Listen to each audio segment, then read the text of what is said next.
এবার হবে যে ড্রাই সেল কি, বা এবার জানতে হবে আমাদেরকে যে সেল কি। সেল হচ্ছে আমরা যে সমস্ত ব্যাটারিগুলো দেখতে পাই দোকানে গেলে, তাহলে কি থাকে, তার একদিকে উঁচু অংশ বা টুপির মতো অংশ থাকে, আর নিচের দিকটা কি থাকে, প্লেন করা অংশ থাকে। যে দিকটা টুপির মতো অংশ থাকে তাকে বলা হবে ধনাত্মক প্রান্ত,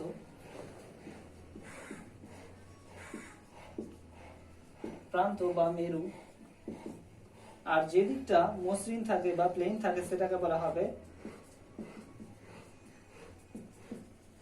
ঋণাত্মক প্রান্ত বা মেরু। তাহলে এখানে দেখতে পেলাম যে আমরা যে সমস্ত ব্যাটারিগুলো দেখতে পাবো এই ব্যাটারিগুলোকেই বলা হবে সেল। এবার এই ব্যাটারিগুলোকে সেল বলা হবে কেন সেটা আমি বলছি। তাহলে ব্যাটারির যে প্রান্তের দিকে টুপির মতো অংশ থাকবে তাকে বলা হবে ধনাত্মক প্রান্ত বা ধনাত্মক মেরু, আর যে দিকটা মসৃণ থাকবে তাকে বলা হবে ঋণাত্মক প্রান্ত বা ঋণাত্মক মেরু।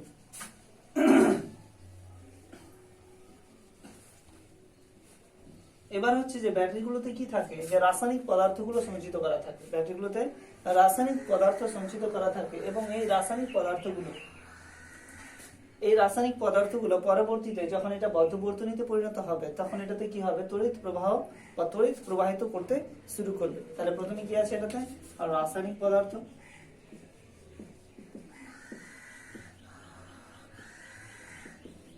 যখন এটা বর্তনী হবে, বর্তনী পরে বলছি, যখন এটা বর্তনীতে পরিণত হবে তখন এর মধ্যে দিয়ে তড়িৎ প্রবাহিত হতে শুরু করবে।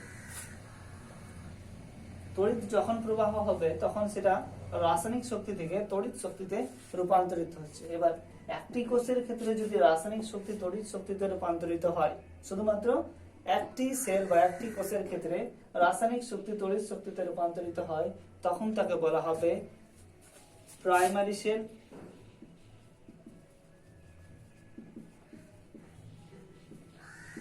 বা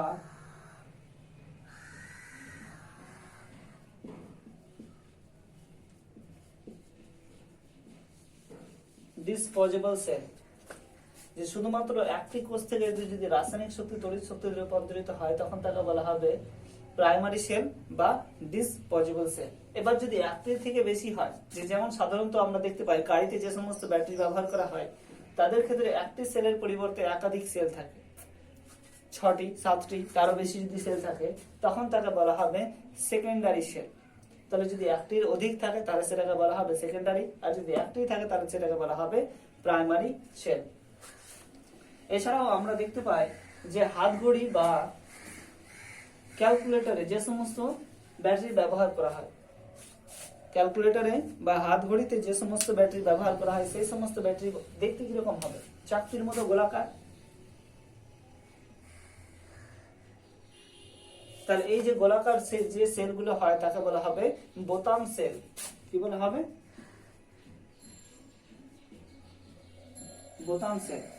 তাহলে এখানে জানতে পারলাম যে একটা ব্যাটারি তার টুপির অংশটা হচ্ছে ধনাত্মক প্রান্ত, নিচের অংশটা ঋণাত্মক প্রান্ত। ধনাত্মক দিক থেকে ঋণাত্মকের দিকে কি হয়, তড়িৎ প্রবাহিত হয়। এবার যেহেতু তার মধ্যে রাসায়নিক শক্তি তড়িৎ শক্তিতে রূপান্তরিত হয় তার জন্য সেটাকে বলা হবে, একটি কোষের ক্ষেত্রে সেটাকে বলা হবে প্রাইমারি সেল। আর যেহেতু রাসায়নিক শক্তিতে তড়িৎ শক্তি রূপান্তরিত হয় বা যে সমস্ত ব্যাটারি আমরা সাধারণভাবে ব্যবহার করি সেই সমস্ত ব্যাটারিকে বলা হবে ড্রাই সেল বা নির্জল সেল। এছাড়া হচ্ছে যে যদি একাধিক সেল পরস্পরের সাথে যুক্ত হয়ে যে সেল তৈরি করে তাকে বলা হবে সেকেন্ডারি সেল। আর যদি যে সমস্ত সেল ঘড়িতে, হাত ঘড়িতে বা ক্যালকুলেটরে ব্যবহার করা হয় সেটাকে বলা হবে বোতাম সেল।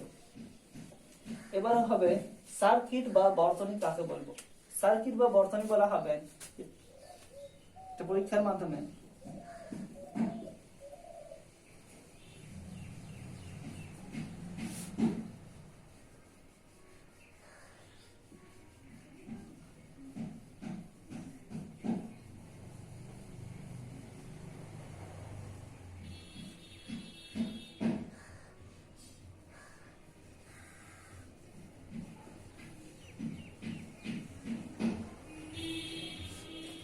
যে একটা সেল নিলাম বা ব্যাটারি নিলাম,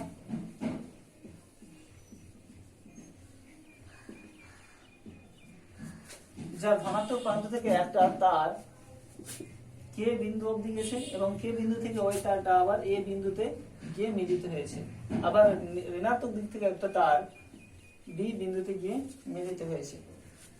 তাহলে এই কে বিন্দুটাকে কি বলবো? এই কে বিন্দুটাকে বলা হবে চাবি বা সুইচ। চাবি বা তাহলে সুইচের সংজ্ঞা এখান থেকে আমরা বলে দিতে পারবো যে সুইচ কি করতে পারবে? একটা বর্তনীকে মুক্ত বর্তনীতে পরিণত করতে পারবে এবং বদ্ধ বর্তনীতেও পরিণত করতে পারবে। তাহলে আমরা এখানে জানবো যে এখানে কি হচ্ছে, যে এ প্রান্ত থেকে কারেন্ট যাবে। ধরে নাও যে এটা কে বিন্দুটা নেই, কে বিন্দুটা কি আছে? এর সাথে সরাসরি যুক্ত অবস্থায় আছে। তাহলে যদি সরাসরি যুক্ত অবস্থায় থাকে তাহলে কারেন্ট কোথায় যাবে? এই বাল্বের মধ্যে যাবে, আবার এখান থেকে বি প্রান্ত হয়ে আবার পুনরায় ব্যাটারিতে ফিরে আসবে। কিন্তু যখনই ও বাল্বের কাছে যাবে বা নেগেটিভ দিক থেকেও যদি বাল্বের কাছে যায় তাহলে কি হবে? এখানে কারেন্ট যাচ্ছে, তাহলে এই বাল্বটা কি হবে? জ্বলতে শুরু করবে। তাহলে এখানে আমরা দেখতে পেলাম যে একটা ব্যাটারি এক প্রান্ত থেকে যদি কারেন্ট গিয়ে আবার যদি পুনরায় নেগেটিভ প্রান্তে এসে প্রবেশ করে তাহলে সেটাকে বলা হবে একটা বর্তনী। কি বলা হবে? একটা বর্তনী। যে এক প্রান্ত নেগেটিভের সাথে যুক্ত এবং অন্য প্রান্ত যদি এক প্রান্ত পজিটিভের সাথে যুক্ত এবং এক প্রান্ত যদি নেগেটিভের সাথে যুক্ত থাকে এবং তাদের মধ্যে যদি কোনো অংশ কাটা না থাকে তাহলে সেটা হবে কি? একটা বর্তনী। এবার যদি তাদের মধ্যে একটা অংশ কাটা থাকে, যেমন দেখালাম যেটা হচ্ছে কে, তাহলে যদি কাটা থাকে তাহলে কেটাকে বলা হবে সুইচ, আর যদি কাটা থাকে তাহলে সেইটাকে বলা হবে মুক্ত বর্তনী। যেহেতু এর মধ্যে কি হচ্ছে? কারেন্ট যাচ্ছে কিন্তু কোথাও গিয়ে শেষ হচ্ছে না, তাহলে এই প্রান্ত দিয়ে কি হচ্ছে? মুক্ত অবস্থা থেকে যাচ্ছে, তার জন্য এই বর্তনীকে বলা হবে মুক্ত বর্তনী। আর যদি এটা যুক্ত অবস্থায় থাকতো তাহলে সেটাকে বলা হতো বদ্ধ বর্তনী। তাহলে এখানে জানতে পারলাম যে মুক্ত বর্তনী কোনটা আর বদ্ধ বর্তনী কোনটা, সুইচ কোনটা। যে সুইচ কি করতে পারবে? মুক্ত বর্তনীকে বদ্ধ বর্তনী করতে পারবে, বদ্ধ বর্তনীকে মুক্ত বর্তনীতে পরিণত করতে পারবে।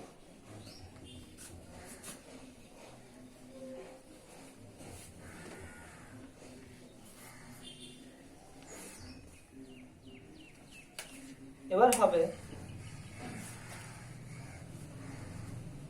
যে সমস্ত পদার্থের মধ্যে দিয়ে তড়িৎ প্রবাহিত হতে পারবে তাদেরকে কি বলা হবে, আর যে সমস্ত পদার্থের মধ্যে দিয়ে তড়িৎ প্রবাহিত হতে পারবে না তাদের কি বলা হবে?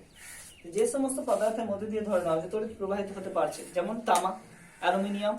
তাহলে তামা অ্যালুমিনিয়ামকে তখন কি বলা হবে? তড়িতের সুপরিবাহী বলা হবে বা সুপরিবাহী তড়িতের পদার্থ বলা হবে। যে তামার মধ্যে দিয়ে সরাসরি কারেন্ট যেতে পারছে তাহলে তাকে বলা হবে সুপরিবাহী। সুপরিবাহী। এবার হচ্ছে যে এমন কিছু কিছু পদার্থ আছে যাদের মধ্যে দিয়ে তড়িৎ প্রবাহিত হতে পারে না, যেমন কাগজ,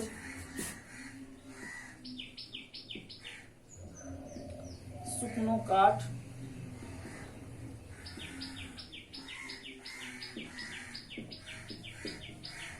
ইট, পাথর ইত্যাদি ইত্যাদি। তাহলে এই সমস্ত পদার্থের মধ্যে দিয়ে কারেন্ট কি হতে পারে না বা তড়িৎ প্রবাহিত হতে পারে না। তাহলে এদের কি বলা হবে?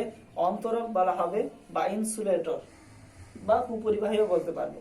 তাহলে এদের মধ্যে দিয়ে যাদের মধ্যে দিয়ে তড়িৎ প্রবাহিত হতে পারে তাদেরকে বলা হবে সুপরিবাহী, যাদের মধ্যে দিয়ে তড়িৎ প্রবাহিত হতে পারে না তাদেরকে বলা হবে কুপরিবাহী বা ইনসুলেটর বা অন্তরক। এবার হচ্ছে যে বাড়িতে যে সমস্ত তড়িৎ বা বর্তনী ব্যবহার করা হয়, যে বাড়িতে যে সমস্ত সুইচ বোর্ড থাকে, বর্তনী থাকে, তার থাকে, তাহলে এর গায়ে অন্তরক লাগানো থাকে কেন? এর গায়ে অন্তরক লাগানো থাকার কারণটাই হচ্ছে যে যদি এর মধ্যে অন্তরক না থাকে আর যদি আমরা কোনো ক্রমে যদি হাত দিয়ে ফেলতাম তাহলে ওই কারেন্টটা আমাদের মধ্যে দিয়ে মাটিতে প্রবেশ করে যেত, মানে আমাদের মধ্যে যখন দিয়ে যেত তাহলে আমরা কি হিসাবে কাজ করতাম? একটা বর্তনী হিসাবে কাজ করতাম। তাহলে আমরা বেশি পরিমাণে শক খেয়ে যেতাম। তাহলে ওই শক লাগানোর হাত থেকে রক্ষা করার জন্য ওই তারে বা বোর্ডে অন্তরক বা ইনসুলেটর লাগানো থাকে। এবার হবে তড়িৎ প্রবাহের ফল। তড়িৎ প্রবাহের ফলে কি কি হতে পারে? বিজ্ঞানী ওরেস্টেড তড়িৎ প্রবাহের ফল নিয়ে পরীক্ষা করতে গিয়ে দেখলেন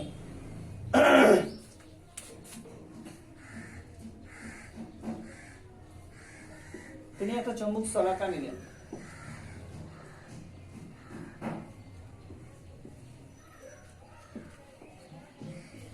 চুম্বক শলাকার উপর দিয়ে একটা বর্তনী কল্পনা করে দিয়ে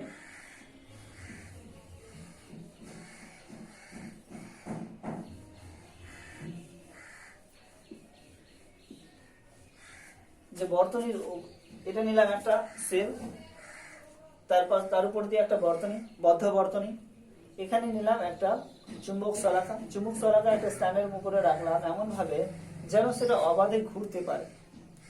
এটা যদি অবাধে ঘুরতে পারবে তাহলে কি বুঝতে পারবো আমরা যে এটা কোন দিকে সরে যাচ্ছে। এবার হচ্ছে যে এর মধ্যে দিয়ে যখন তড়িৎ প্রবাহিত হচ্ছে, তড়িৎ যখন এ থেকে বি প্রান্তের দিকে যাচ্ছে, যখন এ থেকে বি প্রান্তের দিকে যাচ্ছে তখন দেখা যাচ্ছে যে এখানকার এন মেরুটা, এই চুম্বক শলাকার এন মেরুটা পশ্চিম দিকে বা বাম দিকে বেঁকে যাচ্ছে। তাহলে এটা যদি উত্তর হয় তাহলে উত্তরের বাম দিক বলতে পশ্চিম দিক, তাহলে পশ্চিম দিকে বেঁকে যাচ্ছে। আর যখন বি থেকে এই সেলটাকে যখন উল্টে দিই, তখন যখন বি থেকে এর দিকে কারেন্ট প্রবাহিত হয় তখন সেটা হচ্ছে যে সেটা ডান দিকে বা পূর্ব দিকে বেঁকে যাচ্ছে। তাহলে এখান থেকে তিনি বুঝতে পারলেন যে এখানে যে কারেন্ট পাঠানোর ফলে কি হচ্ছে, এখানে এক প্রকারের চুম্বকের সৃষ্টি হচ্ছে। ওই চুম্বকের ফলে কি হচ্ছে, এটা পরস্পরকে হয় আকর্ষণ করছে না হলে বিকর্ষণ করছে। তাহলে বিজ্ঞানী ওরেস্টেডের পরীক্ষা হলো, এটা হচ্ছে তাপীয় তড়িৎ প্রবাহের ফল। এবার হচ্ছে যে বিজ্ঞানী ওরেস্টেডের পরীক্ষার পর কিন্তু এখান থেকে ধারণা আসছে তড়িৎ চুম্বকের। তড়িৎ চুম্বকের ক্ষেত্রে তো চুম্বক চ্যাপ্টারে আমি অনেক ভালো করে বলেছি। তড়িৎ চুম্বক কি করা হয়, যে কোনো একটা চুম্বক পদার্থের উপরে তড়িতের তার বা কোনো একটা তার যদি অন্তর্নিহিত করে দেওয়া হয়, জড়িয়ে দেওয়া হয় এবং তার মধ্যে দিয়ে যদি কারেন্ট পাঠানো হয় তাহলে সেটাতে কি উৎপন্ন হবে, চুম্বক উৎপন্ন হবে, সাময়িক চুম্বক উৎপন্ন হবে। কারণ যখনই কারেন্টটা বন্ধ করে দেওয়া হবে, তড়িৎ প্রবাহটা বন্ধ করে দেওয়া হবে, তখন তার মধ্যে দিয়ে আর কি হবে না, তার মধ্যে আর চুম্বকত্ব থাকবে না বা চুম্বকের বৈশিষ্ট্যটা থাকবে না। তাহলে তার ক্ষেত্রে মেরু নির্ণয় বলেছিলাম যে যদি দেখি যে ঘড়ির কাঁটার দিকে তার ঘুরছে তাহলে সেটাকে বলা হবে দক্ষিণ মেরু, আর যদি ঘড়ির কাঁটার বিপরীত দিকে ঘুরে তাহলে সেটাকে বলা হবে উত্তর মেরু। এবার হচ্ছে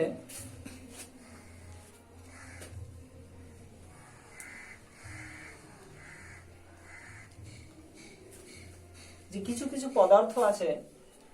পদার্থ আছে যারা কি করে, যে সম্পূর্ণরূপে কারেন্টকে প্রবাহিত করতে পারে না বা কারেন্ট নিয়ে যেতেও পারে না, আবার সম্পূর্ণরূপে বাধাও দিতে পারে না।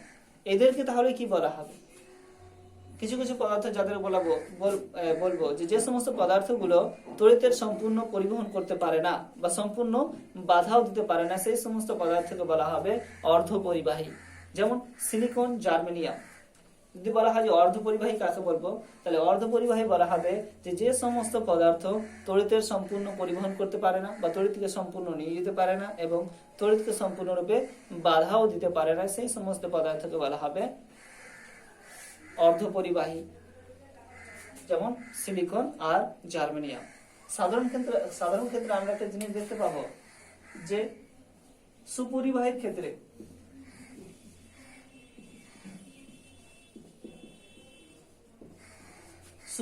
ক্ষেত্রে তাপ যত বেশি উৎপন্ন হবে, তড়িৎ যত বেশি প্রবাহিত হবে তত বেশি তাপ উৎপন্ন হবে, আর তাপ যত বেশি উৎপন্ন হবে তার রোধের মান তত বেশি বৃদ্ধি পাবে।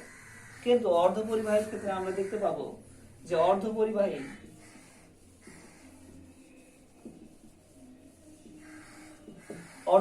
ক্ষেত্রে আমরা দেখতে পাবো যে এর মধ্যে দিয়ে তড়িৎ যত বেশি প্রবাহিত হবে, তড়িৎ যতটা প্রবাহিত হবে তত তাপ উৎপন্ন হবে, আর যত তাপ উৎপন্ন হবে এর রোধ তত হ্রাস পাবে। তাহলে সুপরিবাহীর ক্ষেত্রে কি দেখতে পেলাম, যে রোধ বৃদ্ধি পেল তাপ উৎপাদনের ফলে বা তাপ উৎপন্ন হওয়ার ফলে। কিন্তু অর্ধপরিবাহীর ক্ষেত্রে দেখতে পেলাম যে তাপ যত বেশি হবে প্রবাহ মাত্রা তত বেশি বৃদ্ধি পাবে। আজকে এই পর্যন্ত থাক, এর পরের দিন